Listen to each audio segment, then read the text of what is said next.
told you that this is an excellent natural laxative, and now I'm telling you to put it into your salad. Like I mentioned before, downtown here is about 100 inches of rain. Out here in Monterey, they only get about 50 inches of rain, and we're about 14 miles.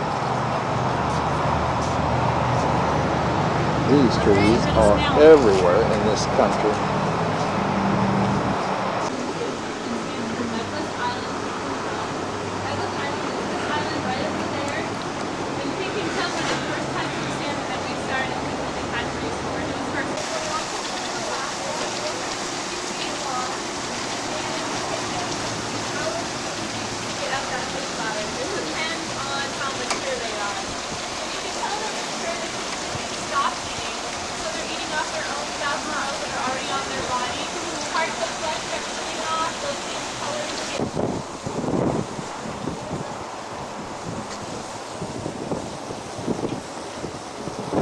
Right, you see these rooms, Alaskan gold mill. This is what it used to look like. Operated from 1960 to 1944. $88 million in 1954 due to the careless campfire. And you see all these tanks in the building is all from the tailings from the Treadwell gold mill. That was just the process that they used to extract the gold from the ore. $66 million in gold, and then shut down in 1917.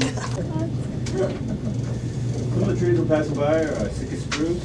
They stick straight up and have cones on top of the trees. Alaska state trees. We also have hemlock. Tops of the hemlock trees come over. And alders. Oh my God. Alders. Well, there's the ship we came in on, the Volendam. And there's the sister ship, the Veendam. They're just almost identical. Little difference on the top. And you ought to watch them park those. They do such good parallel parking. I'll bet there ain't 40 feet between the tail of them and when he slid that one in there. They're in there back to back. Just to kind of give you an idea, excuse me about that. That ship being almost 800 feet long, can you get an idea how high up we are above it? And Jimmy, if you thought Hell's Canyon was bad, look out. You'd have never made it on this. The one down in Idaho, or by Idaho Falls. This one's terrible. Come up a tramway swinging and swaying. Here's some of the girder works underneath everything.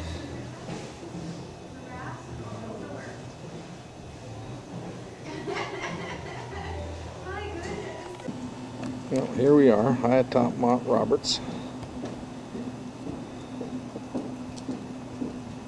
Looking way up the valley.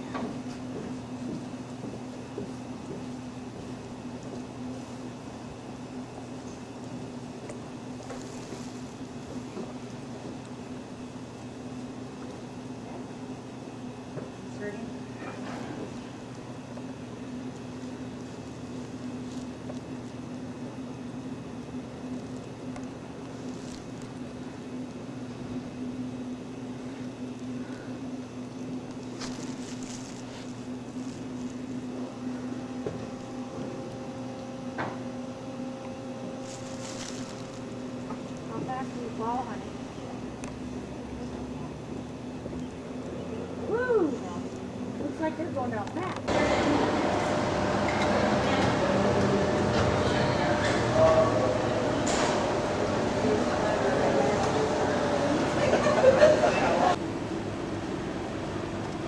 This is the ship we're on.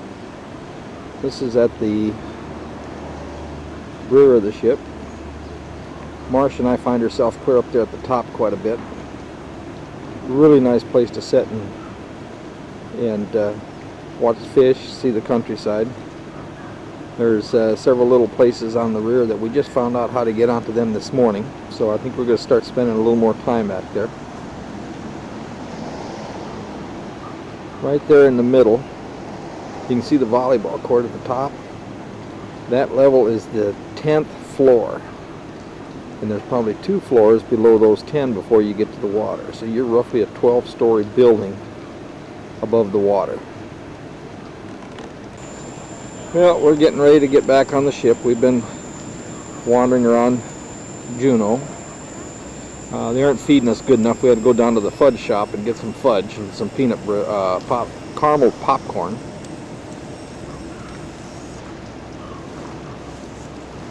The boat is 780 some odd feet long, and we're just under 100 feet wide.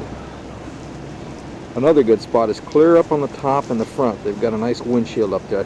Last one had some on it. Our lifeboat is that one right there, number 2.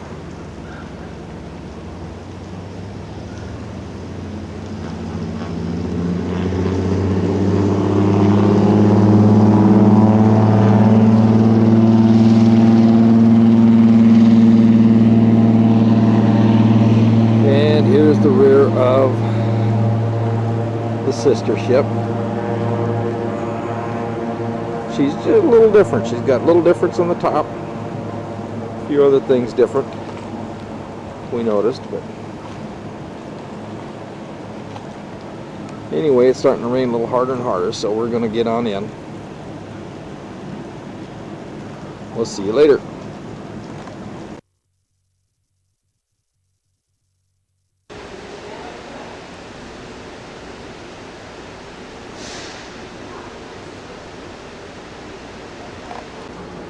This is what it looks like on the outside rail on 3rd level. All these chairs you can sit in, they put cushions in them during the day. You can come out here and relax, watch the scenery as you're going down the water. Well, it's 20 after 10, and we're supposed to cast off by 11. And still quite a bit of light. You can make out the hillside and stuff like that.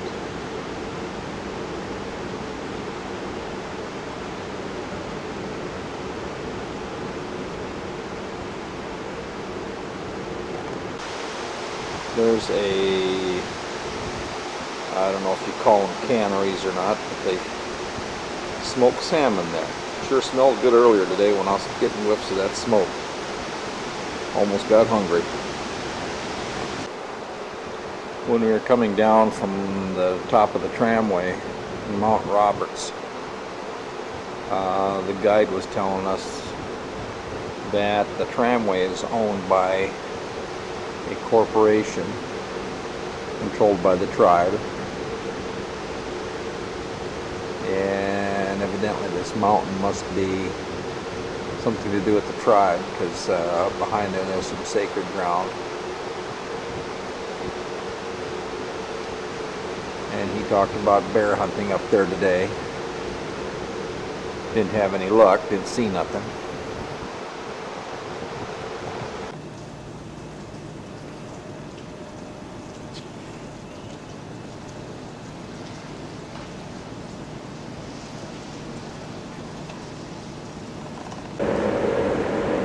Here's the back end of the other ship.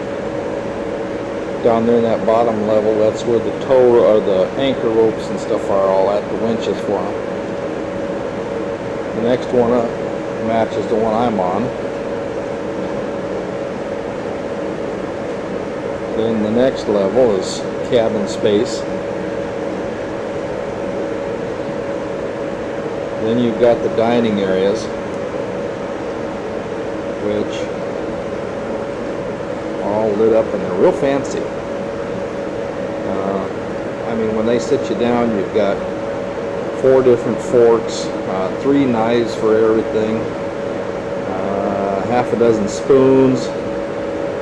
So depending on what you order, they'll take so much away, certain amounts of silverware and stuff away, or give you something different. And supposedly right up in that corner, the 2 corners up there, is where the penthouses are, and they are elaborate.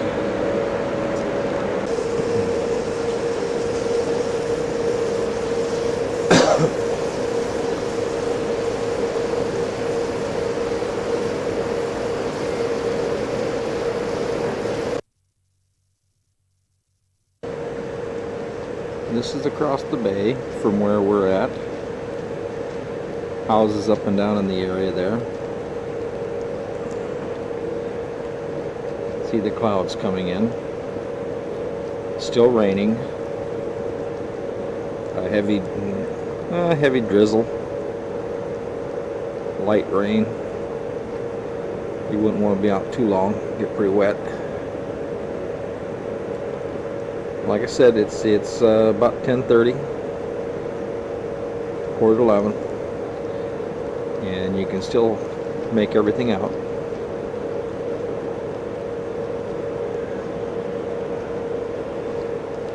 Just kind of waiting. They're going to cast off here soon.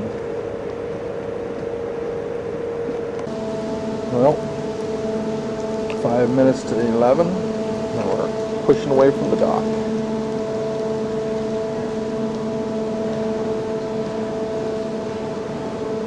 Now we'll go back out the bay a ways and pick up another route and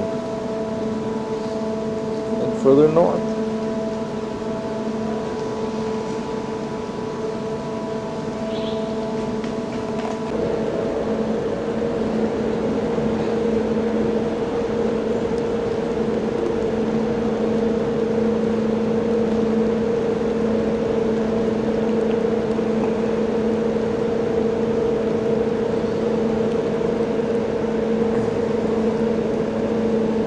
I could tell they're probably going to be shoving off shortly behind us. The boys have been kind of getting things ready down below there.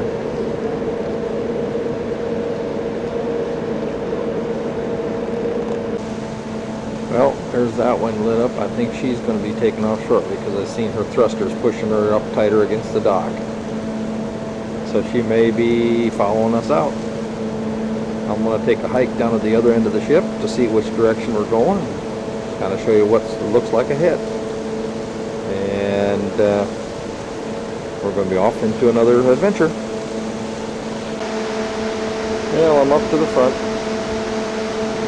You kind of see some little blinky red lights.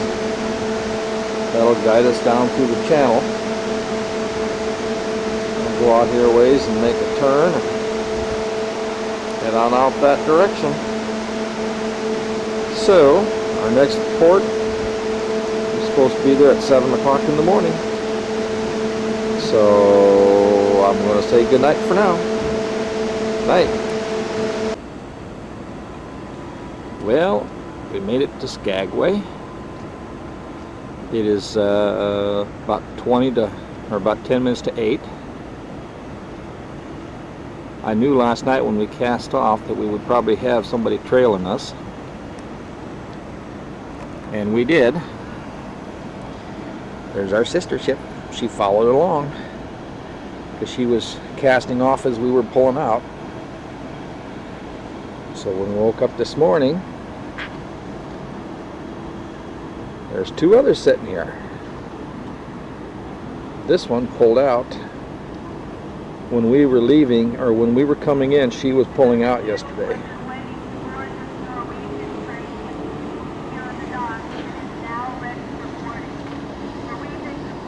Over there, there's loading over on that side. Today we're supposed to lose something like 140 passengers on our ship that are taking a train or something off to another direction. There's the train there. In fact, there's two of them over there. Roughly 12 cars, but we figured behind it. And there's the engines on the other one.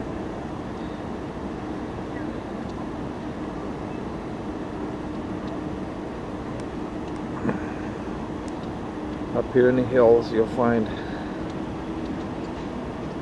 there's some artwork up there.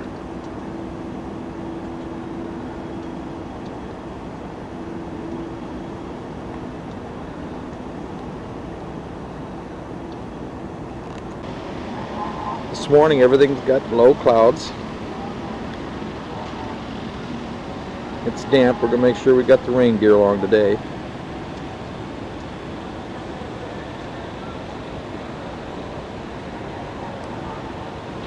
We're going to walk up and over to the front of the ship The town's right up ahead of us, I guess, or in the front. Well, this is where we're going exploring this morning. It's about 5 after 8. We've got to get down to our cabin, get our coats, and get to the end of the pier by 8:30. So, There's that old-fashioned bus we're going to go on this afternoon. oh, No, I okay. guess not. No, that's Ketchikan. So, anyway, we'll catch up with you in a little bit. Well, we've departed the ship. Disembarked, I think, is the term they use. And as you can tell, we're kind of overcast this morning.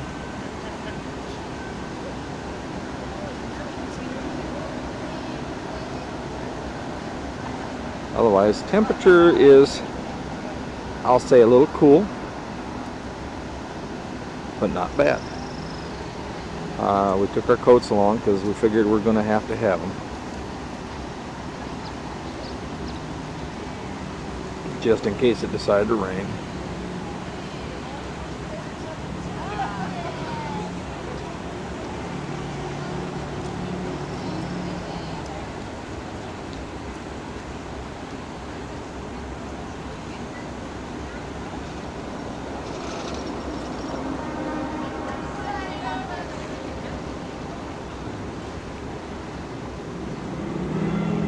We got about a 2-hour walking tour of town. We're supposed to leave at 8:30, so we've got a couple of minutes. Marcia's going to see if she can get a hold of Tricia this morning. We've got a couple phone booths handy here, so we're going to try that. Maybe this afternoon we'll go see what it take to do some email. It's fairly expensive, but we'll see what we can do.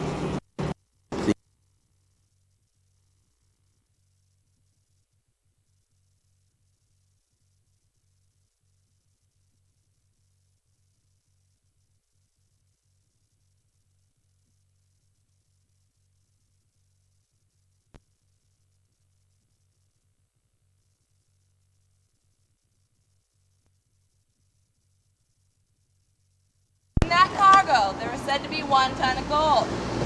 That's actually false because there was 2 tons of gold in that cargo. Alright, a little less than a year earlier, they had found gold in the vast wilds of northern Canada's Yukon Territory. Already the names of the discoverers, George Carmack and his 2 native Athabascan companions, Skookum Jim and Tagus Charlie, were known all around the world. So too was the name of the place that it was all happening in. The Klondike. Now, if you can all look north in between those mountain valleys there, that is known as the gateway to the Klondike because the men came up here and went on the White Pass Trail and the Chilkoot Pass Trail up to Lake Bennett where they hit Yukon River, and that was their passageway to Dawson City where all the gold was. Now, this is happening in an era where a 10-cent pan of gold was considered rich. And certain Klondike claims were rumored to have $800 pans of gold. That's about 50 ounces of gold, and by today's market price, it would be about $13,000 in a single pan of pay dirt. So you can imagine how many men dropped what they were doing down south and headed north to Dawson City for the gold. About 100,000 stampeders came up here heading for Dawson City. Of those, 40 to 60,000 actually made it there. Of those, only 4,000 found gold, 200 found enough to make fortunes. Of those 200, only about 20 kept their fortunes. Mona, what were they spending it on? Who knows? I don't know. Maybe Could have been us, like you know. But most Klondike kings that came to this land, they died and left here just as poor as they were the day they stepped foot onto this land. Some of them who kept their fortunes, you may know. Augustus Mack started the Mack Truck Company. Ever heard of that? Alexander Pantages opened the Pantages Theater Empire. As well, Sid Grauman opened up a theater in Chinese design where the celebrities today still write their names and the stars on the sidewalk. And a man by the name of Nordstrom's. Ladies, have you ever bought your shoes there? He opted to invest his wealth in the retail business. So those are a few who did make it. The gold rush here was very short. It happened swiftly and ended just as quickly, a little more than a year after it began. But in that short time, the nation's economy was saved, lives were ruined, new empires were built, but legends and myths were forever added to the history of North America. So I want you to imagine it's a day just like today. This is actually a pretty warm one. It was usually a lot colder and a lot windier here, but we're going to have early June, about 1898, height of the gold rush here, all right? You've just stepped off an overcrowded, stuffy, stinky steamer. You've been on it for over a week, and there haven't been any buffet lines on the Lido deck, all right, folks? You just stepped off, and behind you there are dozens of other ships waiting to disgorge their human cargo as well. You stand on the tidal mudflats with your 1 ton of goods. You need to get that 1 ton of goods onto safe land before the tide comes and sweeps it away.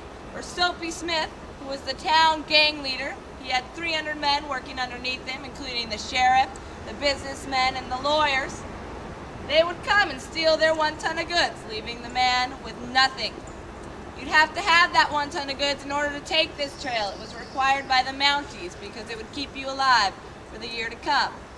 Some men coming here without it, it would take them about 5 to 7 months to outfit themselves with that 1 ton of goods. You would have to carry it yourself over the trail. Now the trail was about 33 miles long in length, but by the end of it, you would have tramped 2,500 miles approximately. Because you'd have to take 1 load to camp, drop her off, another load, back and forth, back and forth. What was advertised as an easy pack, animal-friendly trail was in fact a swamp-like nightmare.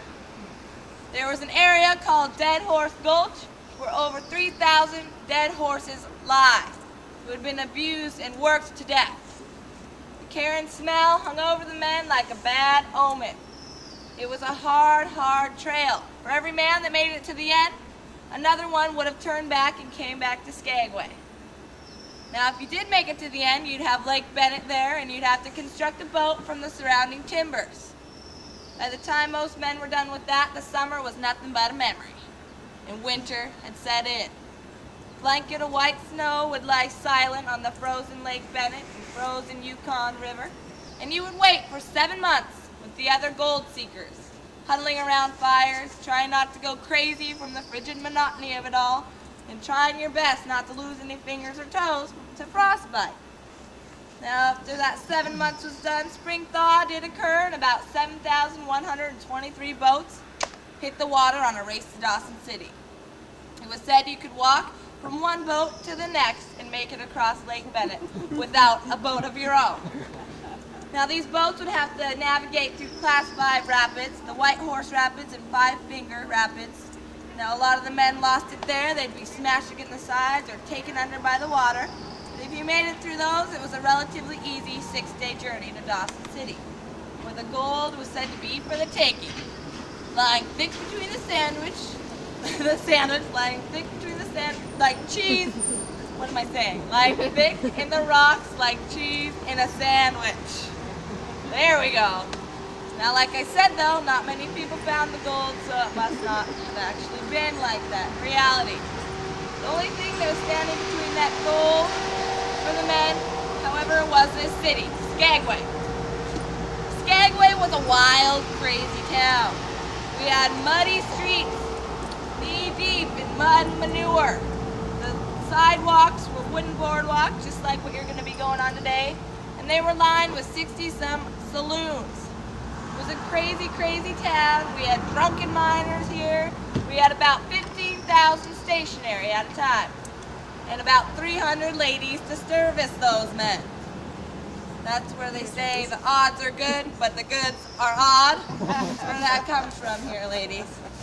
Now, Sam Steele, he was Northwest Mounted Police, he described this town in his memoirs by saying Skagway was a little better than a hell on earth.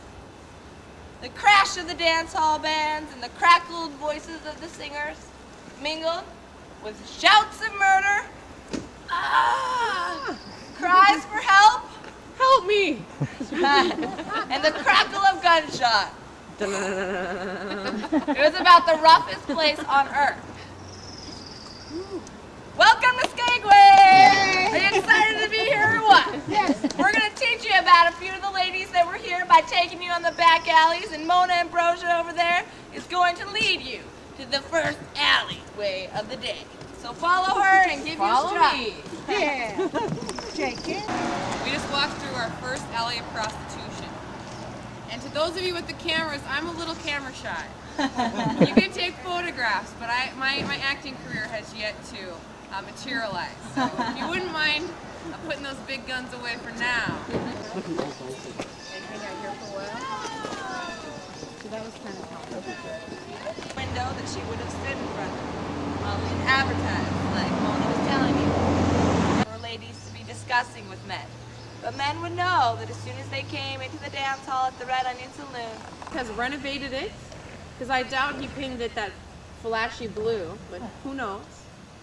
It's the Moore Homestead, and you can tour it until around 4:30 this afternoon. So if you're interested, I think it opens at 10. This building back, anybody that was upstanding could sneak in and out undetected. And Tannish colored brown building, the Westmark Hotel, but in the 40s it was built for World War II. It's even the hardest aspects of the past. And the story of the gold rush prostitutes is no exception here. Now a lot of times we like to think. now I want to tell you a few ladies that left out and were able to make it big at Skagway without turning any tricks. Because there were some. Yeah, we could have a. You want to pose with Josephine? That's her name.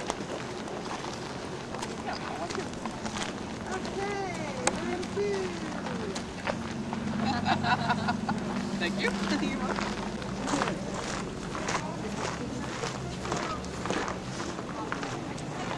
Sometimes it's hard to talk with you. That building looks like it's new. The original wallpaper. Look how thin the wall is on the way down. Original light fixture, you're going underneath there. Yeah. This would have had wallpaper, all handcrafted in France. Had red carpet up here. They were the posh place to be. They use that a lot for dog mushing and things like that. Oh, okay.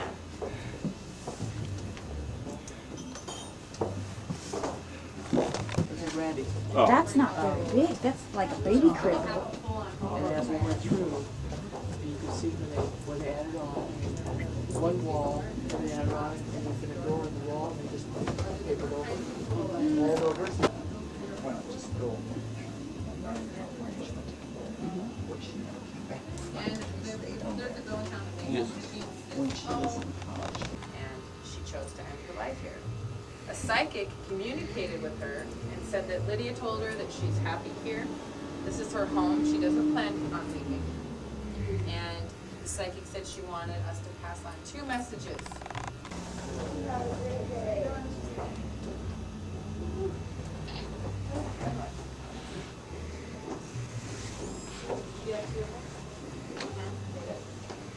Dos.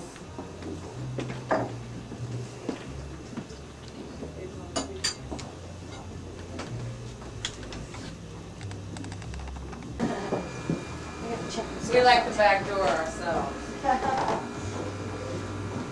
door.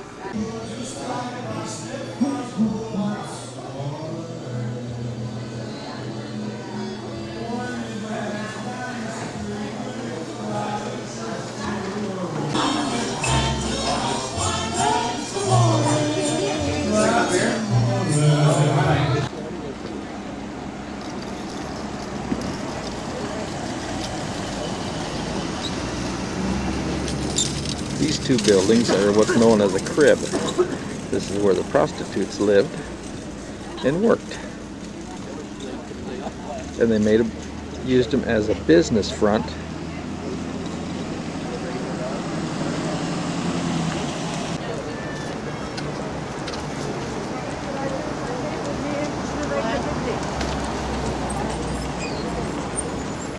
There you go, Lori. Here's the rhubarb plant for you.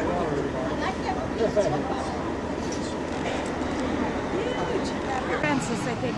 Yep, Francis.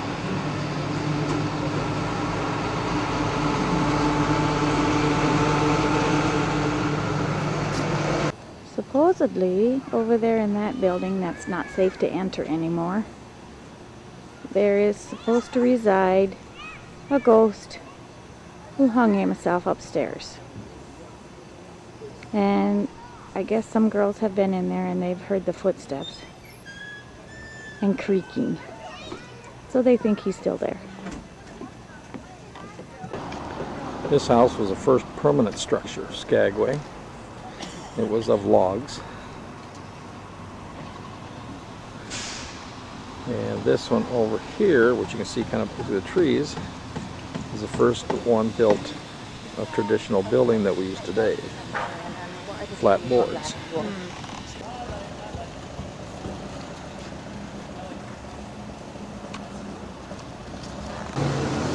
This is the Goldberg cigar store, which was where ladies worked out of the back room. They had a business front, being a cigar store, and that indicated to the gentleman what type of a business it was.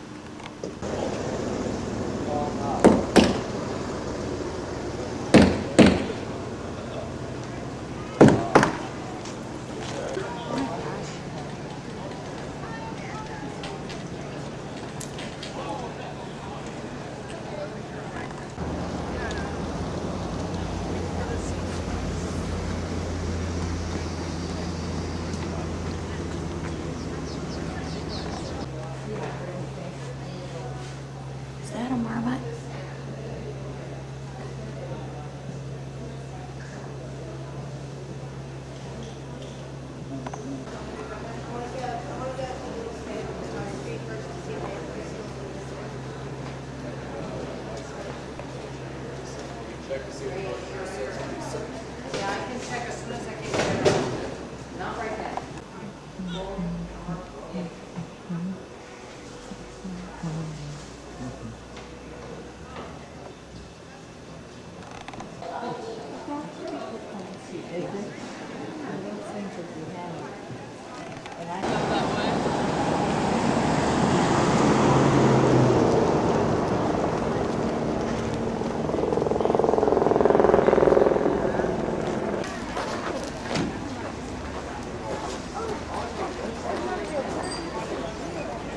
And the AB on this building is Arctic Brotherhood.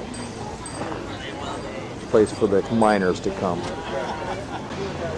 There's the famous Red Onion Saloon. The girls that we had for tour guides this morning work there. Girls working up there.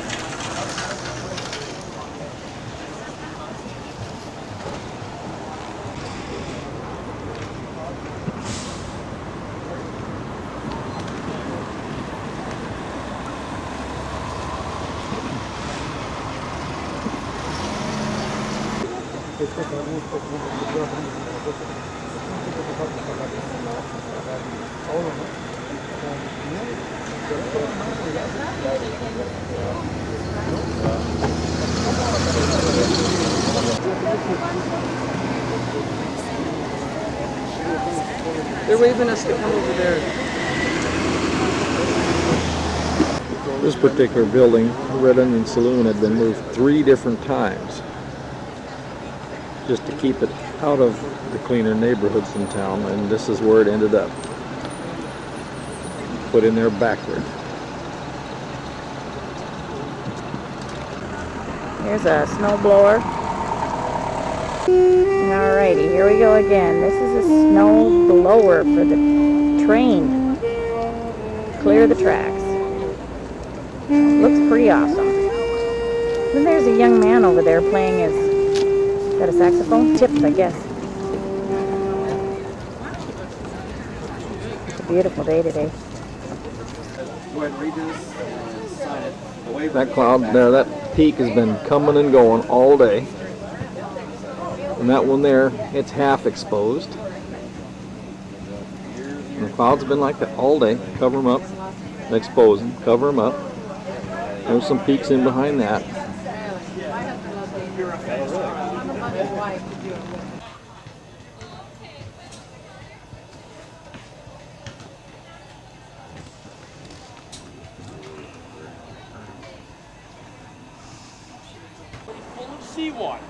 And I mention that because it's not just any fjord. That fjord is the longest and the deepest in all of North America.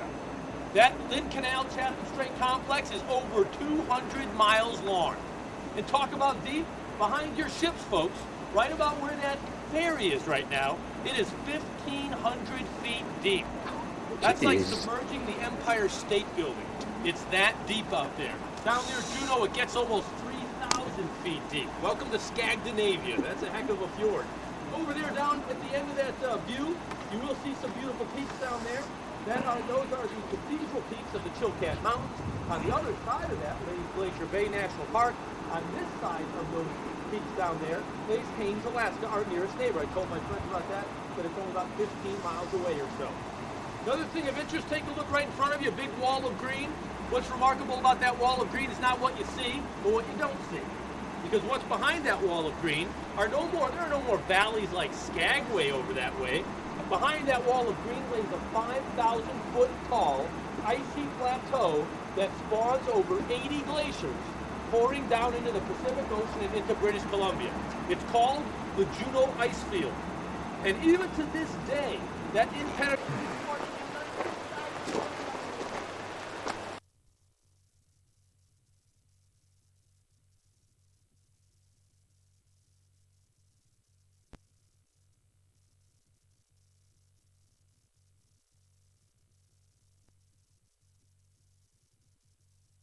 people showed up for his service. The Reverend, whose idea was in the first place, the teamster who was hired to be there. And then there was a mysterious woman, all dressed in black and veiled. So you'll need that the old pictures of the cemetery don't have any of these trees in them. So these have all grown. There were 5 women and only 3 men on board. Yeah, that's no problem. You'd kill us off. I told you they spent the rest of their days here. Those are their headstones. They, of course, request to be buried there. Certainly not Harding. Tell me when you're done. Okay. Okay. Now, Blue in Skagway, half of her home came in March, the other half came in April.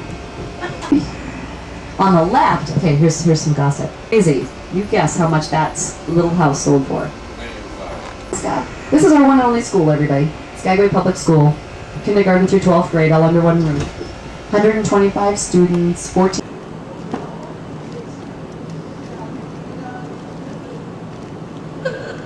Visiting with the girl on the tour bus. This fjord stays open year-round, and it's 1,500 feet deep. And there's places further down it's as far as 3,000 feet deep. And that's why they use it a lot for the ferries and stuff, because it never freezes over. And one of the cruise ships is sneaking out. Well, it's just about time when we're going to leave port. They're taking the ramp down. We're supposed to take off at 9 o'clock. And they are very prompt. They are very prompt. So if you aren't here, tough luck. So yeah, they're starting to take it down. When we started this morning, we walked off the second level just about straight onto that deck. 2 hours later, they added about a 7-foot high platform to do a double ramp because the tide came in and raised the ship that much. So now they got to take everything down. The tide has gone out a little bit. So here shortly we'll be backing out. One thing they do up here is they take a lot of the rock faces and they use that for billboards. That was done many years ago, and they're still doing it, as you can see right there. The only place they've got to put any kind of billboards, not like we do where we got all them big fancy sign companies coming into town. Well, they're casting off the ropes. It's a couple minutes to 9. It's getting about 5 minutes to 9, so.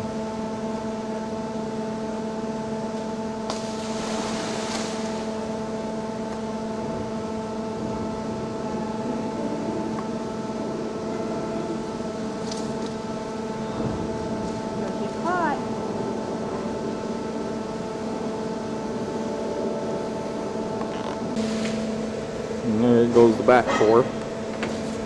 There's 2 of them. We'll get them 2 rolled up quickly. It don't take them long to roll up 50, 60 foot of that 4-inch rope. Thruster started. Oh, thrusters are kicking in. Must be going to push us over against the dock.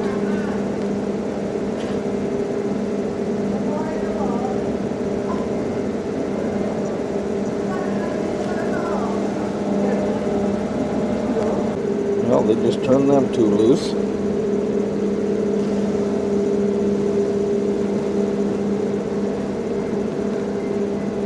That leaves 1 more on the back.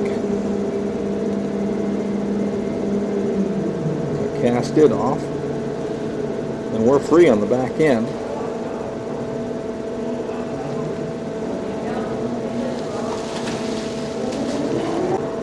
And they're casting the last ropes off up the front.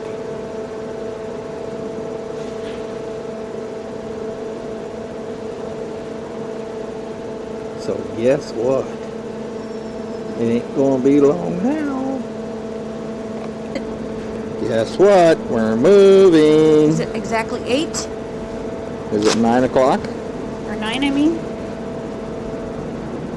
Oh, check it out. Can you see Couple it? minutes till, right? Dead on. Look at that, huh? These boys don't waste no time.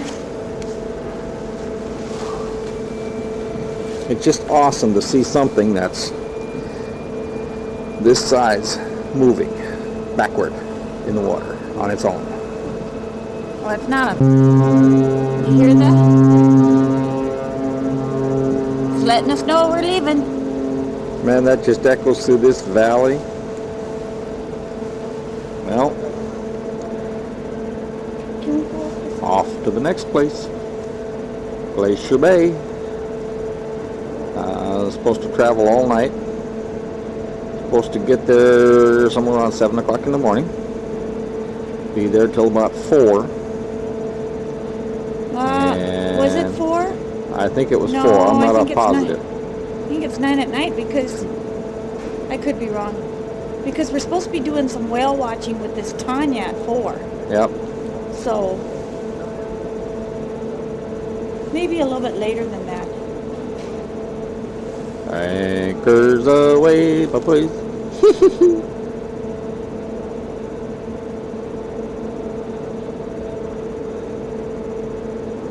Cuka, if we go up these stairs, honey. We just went up 5 stories. We're up on the top deck. Gonna head down the fjord here. We're backing out. And the fog's coming in.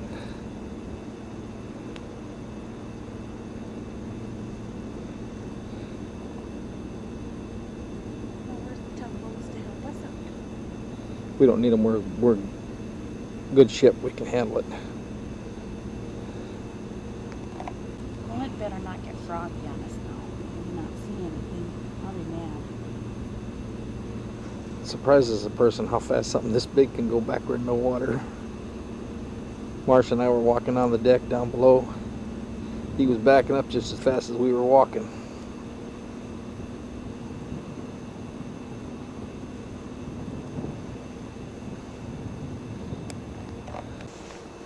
Guess what? It's not fog. It's rain.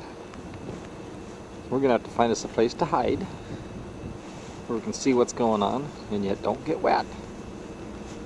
We can drop down this little hideaway down below us here. We're gonna run down there. Well, this is kind of where I think I'm gonna put my retirement home. See that beautiful draw and those high peaks? Right down in, oh, let's see, there it coming in.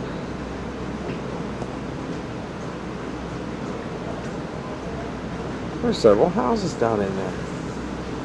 Guess what? There's only one way in and out. It's on a boat.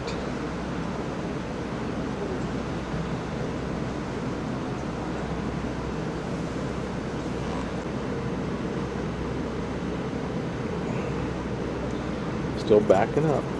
Head and get this rascal backed up, turned around. We were told that they bring a big, what do you call that ship? A cargo ship? Yep, cargo ships. Once a week. Monday nights. Yep, Monday night.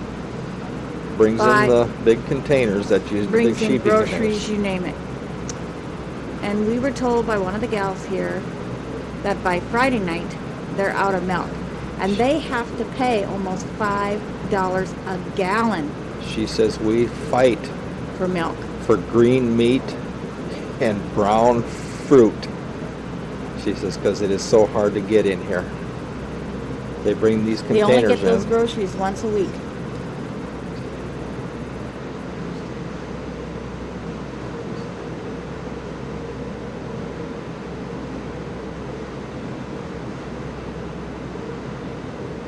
You really can't see too much of Skagway. No, you can't. It's a lot of port. It all Those just red goes. lights are the runway. It's just back in that valley. Tucked up that draw. Valley is it. There's the runway. There's helicopters for the tourists. I mean, what did she say was the population? Population around 840, 850 people. And when there were 4 ships here, she says that increases the population by about 10,000. So today we increased their population by 10,000 with the people coming into town. It's a big tourist city like Keystone. Like Keystone. Probably once again the size of Keystone. And maybe Lead and Deadwood. Well, they got her going forward now. So what we're going to do go to the front of the is go to the front of the boat and see where we're headed. Captain will take your buddy to call it a boat. It's a ship. So there's Skagway. And we'll say goodbye. Bye-bye. You can tell this is the cruise ship. Shuffleboard, anybody? Well, there we go, off into a new adventure. We'll just kind of see where tomorrow takes us. Marcia and I are gonna hang around up here on top, hide behind the windshield, just see what the scenery looks like on the way out, since we were sleeping when we came in. When you're in port, you don't see it as well. Start getting out here. There's one range, one long ridge with a valley in behind it. Then you got another ridge with another valley in behind that. It just keeps kind of stacking up. It seems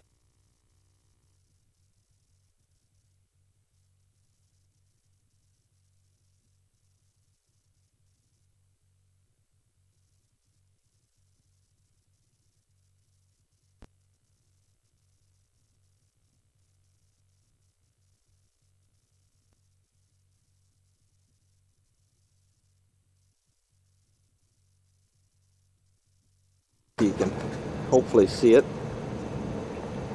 There's a glacier. That dark gray. There's like the gal was saying today, they didn't get a lot of snow and they're seeing the dark color. The glaciers are uncovered a lot sooner than they normally are. And they say you can tell when the snow is gone by the color of the water running through the spring. Skagway Creek is turning kind of a brownish milky color because all the snow is gone. So now the water that's running down is melting glacier that has ground rock and dirt in with the water, and that's what gives it its color. Just some beautiful, beautiful scenery. Beautiful, awesome scenery. These little waterfalls are real common. I shouldn't say little because they're probably falling 18 to 2,000 feet coming from the snowpacks. There's another one there. There's another one there. They're very common along these hillsides at this point in time, especially when there's snow still out there. There's a real thin one coming down. Boy, is it coming from a long, long way up. Beautiful waterfall there. This one is awesome. This one really is coming down a long, long ways. Just gorgeous. Even right in, it's wider. You see more of It's it. wider, a lot. It's one of the bigger ones we've seen now. And it'll come out of that little cut. Well, until tomorrow, unless something shows up between now and the time we go to bed. It's probably, almost 10 o'clock now. So, see you later. See you in the morning. Good morning. It's 7:30, that's 7:20. We've been in Glacier Bay at 7 o'clock. Temperature's around 48 degrees. We're sailing about 16 knots. And it's a little cool. About 11. Oh, about 11? Okay. And it's a little cool out here this morning. Right there.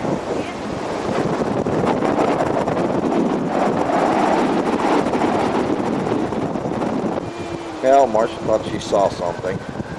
I Probably did. imagining things again. No, I didn't. But it's a very, He was very just too overcast quick. day. And Very windy. overcast and windy.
Kind of strange. You see the water, and then all of a sudden you see the shades. I don't know if it's the way the wind hits it or what.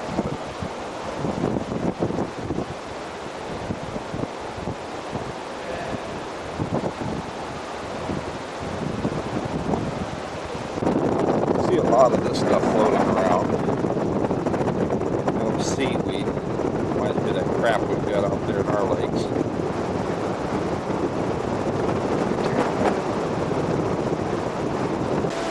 Well, we raced around to the other side. Takes a couple minutes, but it's a lot prettier over here. Higher mountains. A lot more of them. Not quite as windy either.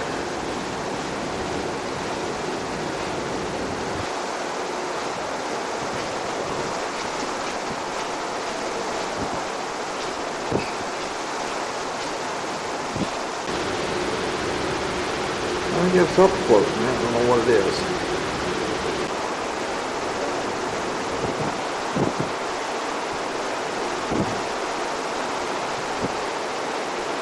Yeah, we had to stop and investigate that little tree branch or something. You just never know what you're going to see.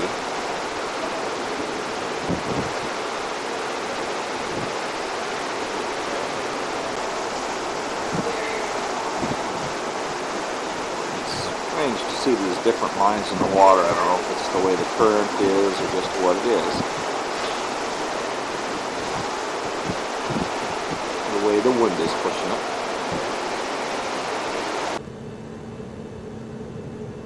Whatever it was.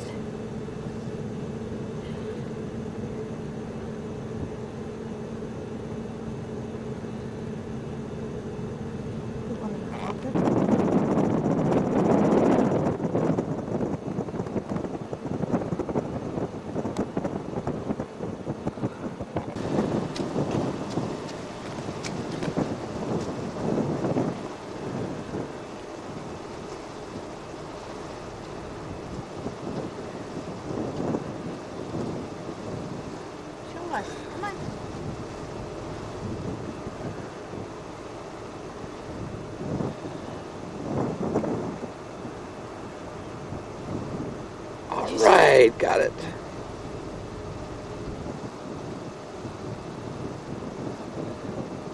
We're wanting to go to breakfast, but we don't want to go to breakfast. But we know there's going to be more activity later.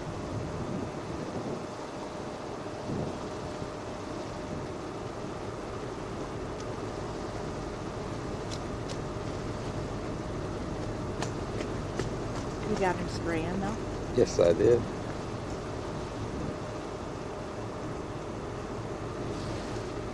Oh. Marcia. Oh, yeah. I just turned it off and it popped up again.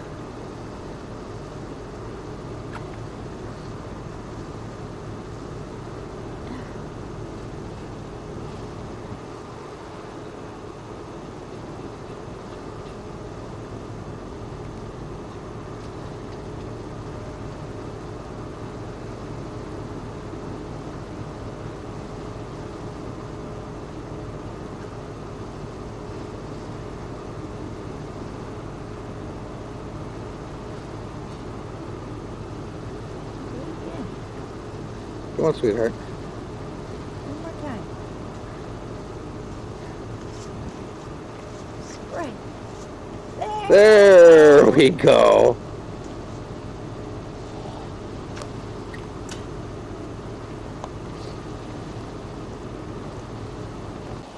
Oh, we went in for a little breakfast. Kind of nice we did because we went through a pretty good fog bank.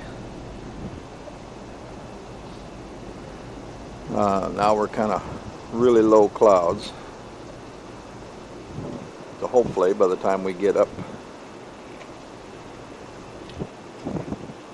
that it'll break up enough we can see things.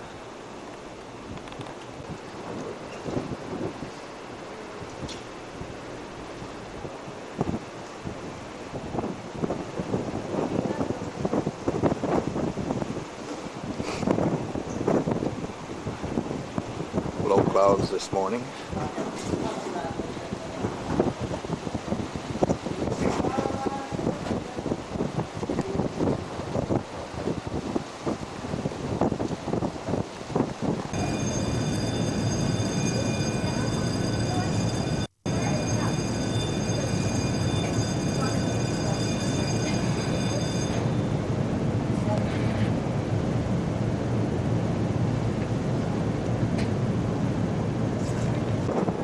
Here's a chunk of iceberg.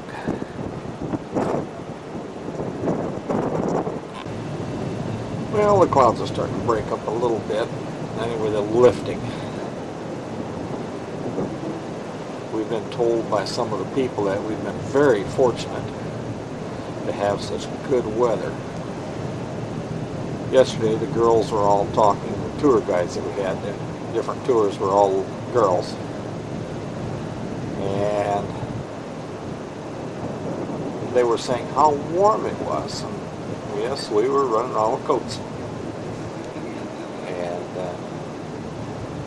talking to some of the other people that took different tours, and their guides had said the same thing. The one lady that we were just talking to a little while ago said that some people she talked to had come upon a tour and it rained, and she said they told her it rained. There was no way you could do anything. It was raining so hard. So, like this morning, it's rather cool. We've seen several whales, and I guess somebody was saying that there was one did just a spectacular dance on out in front of the ship. Unfortunately, we were down feeding our faces because we figured we'd get an early breakfast and get back up here. So here we are. One thing about it being cold,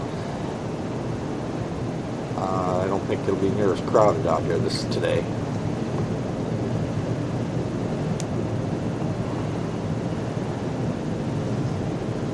Oops, that's a raindrop on the window. I'm shooting through the window up in the front of the ship. trying to stay out of the wind.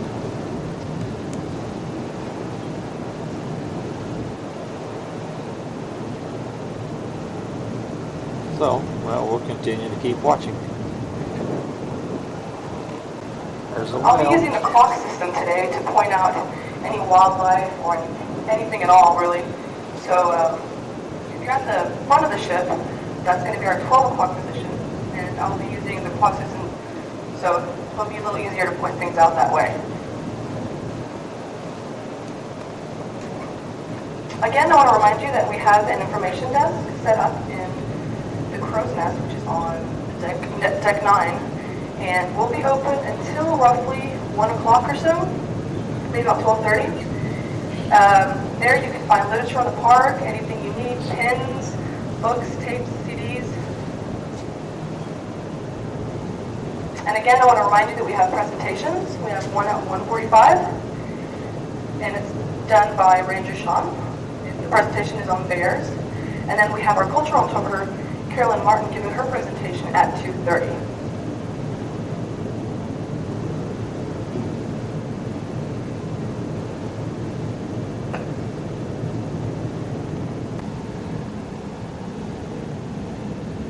Man, they're fast. About the time you shut the camera off, they come back up again. Yeah.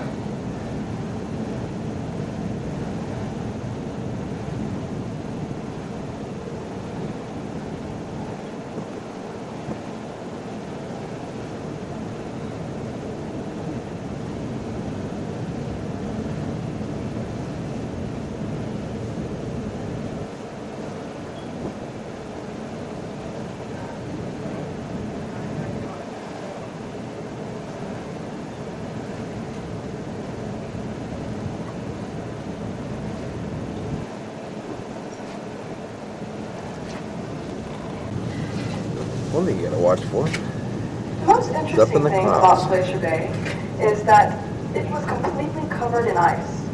Everything that you see around you right now, including the very water that we're cruising over, was covered in ice up until about the 5,000 foot mark. And the day's clearing up, so you can actually start to see the peaks of the mountains. Like I said, everything was covered in ice up until about 200 years ago. And it's done that 4 different times throughout the last 10,000 years. So the glacier has come, completely swept over the land, and retreated back 65 miles, 4 different times throughout history. So everything that you're seeing around you is pretty new. Everything's sort of...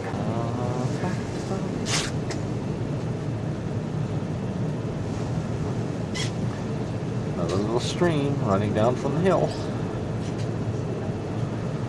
Well, at least it's kind of breaking up a little bit so we can see.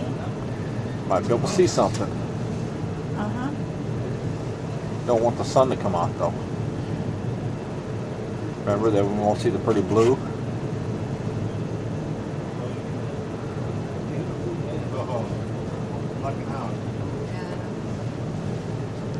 Quarters of a mile wide, roughly 150 feet tall from the surface of the water to the top of it, and about 16 miles extending backwards. And this glacier is one of the three major tidewater glaciers that we're going to be seeing here.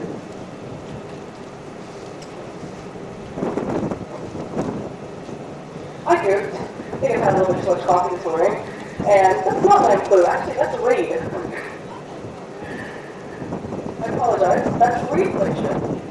Reed Glacier is another tidewater glacier, and if you notice, it's really blue in color. And a lot of people ask me, why is ice blue? It's actually really simple. Ice absorbs every color in the rainbow except blue, so that's the color that's reflected back to you. And it just makes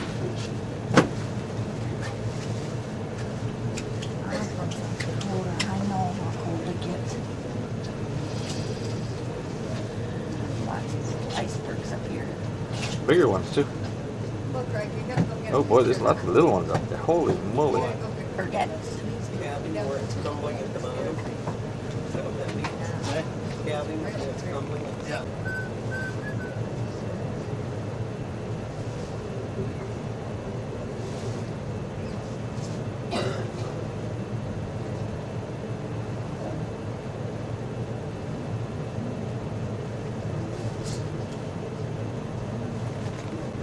I thought that peak was the highest one, but no, there's a bigger one behind it that's hiding in the clouds. Never know what's going to come poking out.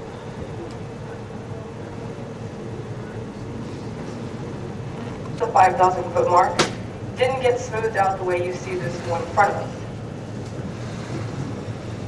The striations that you see on the mountains, the lines sort of look like grooves, is where the ice sort of carved out pieces of the mountain. And when we get to Grand Pacific, you're going to see exactly what I'm talking about. It's sort of carved around in the water. You see a lot of little icebergs